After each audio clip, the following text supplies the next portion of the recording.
Hi, இன்றைக்கி lunch டுடேயில் என்ன சமைக்கிறேன்னு பார்க்கலாமா? இன்றைக்கி வந்து one of my favourite dish எண்ணெய் கத்திரிக்காய் போட்டு குழம்பு. ஸோ இந்த எண்ணெய் கத்திரிக்காய் பார்த்திங்கன்னா, கத்திரிக்காவை ஃபுல்லாக கட் பண்ணாமல் மேலே காம்பு மட்டும் எடுத்துகிட்டு நல்லா நாளாக ஸ்லிட் பண்ணிவிட்டு நல்லா எண்ணெயிலேயே நல்லெண்ணெய் கொஞ்சம் நிறைய ஊற்றி நல்ல எண்ணெயிலேயே ரோஸ்ட் பண்ணணும். அண்ட் இந்த எண்ணெய் கத்திரிக்காய் குழம்புக்கு பார்த்திங்கன்னா, நான் இந்த வத்த குழம்பு மசாலா மிக்ஸ் தான் நான் யூஸ் பண்ணுறேன். இது நான் இந்தியாவிலேருந்து ஆச்சி பிராண்டில் வாங்கிட்டு வந்தேன். அண்ட் அந்த பவுடர் ஒரு 3 ஸ்பூன் போட்டு நல்லா எண்ணெயிலேயே வந்து ஸ்லோ ஹீட்டில் வந்து வச்சு நல்லா கத்திரிக்காயோட போட்டு ரோஸ்ட் பண்ணிடணும். அப்படியே அந்த எண்ணெய்லாம் வந்து நல்லா திரிஞ்சு வெளில வரணும். அண்ட் அந்த ஸ்மெல்லே வந்து உங்களுக்கு நல்லா தெரியும். அந்த கத்திரிக்காயும் அந்த வெந்தயமும் சேர்ந்து ஒரு ஸ்மெல்லு வரும் ரோஸ்ட் ஆகி. அண்ட் இது கூட பார்த்திங்கன்னா, நான் வந்து கோஸ் கூட்டு செய்ய போகிறேன். ஸோ அதனால் கேபேஜு, பச்சைப்பருப்பு அண்ட் கூட கொஞ்சம் தக்காளி, பூண்டு இதெல்லாம் குக்கரில் போட்டு வேக வச்சுருக்கேன். இந்த கத்திரிக்காய் பார்த்திங்கன்னா தண்ணியே ஊற்றாமல் வேக வச்சுருக்கேன். லைக் ஆயில்லையே வந்து ஆல்மோஸ்ட் 80% குக் ஆகிடுச்சு. அண்ட் அதுக்கப்புறமா தான் நான் வந்து புளி தண்ணி இப்போ ஊற்றியிருக்கேன். ஸோ இது நல்லா கொதி வந்தோடனே ரெடி ஆகிடும். ஹாய், இன்னைக்கு லன்ச் டுடேயில் என்னன்னு பார்த்துடலாம். So we have rice. நான் ஏற்கனவே ரைஸை வச்சு பாக்ஸில் போட்டு வச்சுட்டேன்.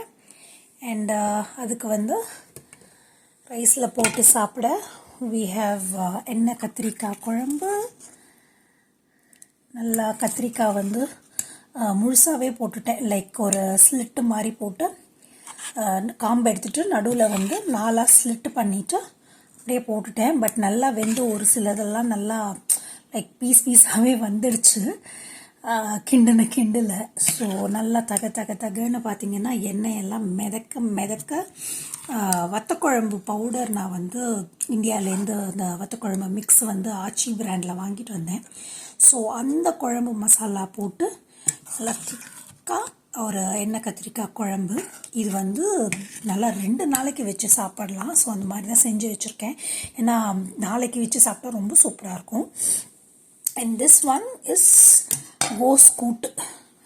இந்த குழம்புக்கு இந்த கூட்டு சும்மா வேற மாதிரி இருக்கும்.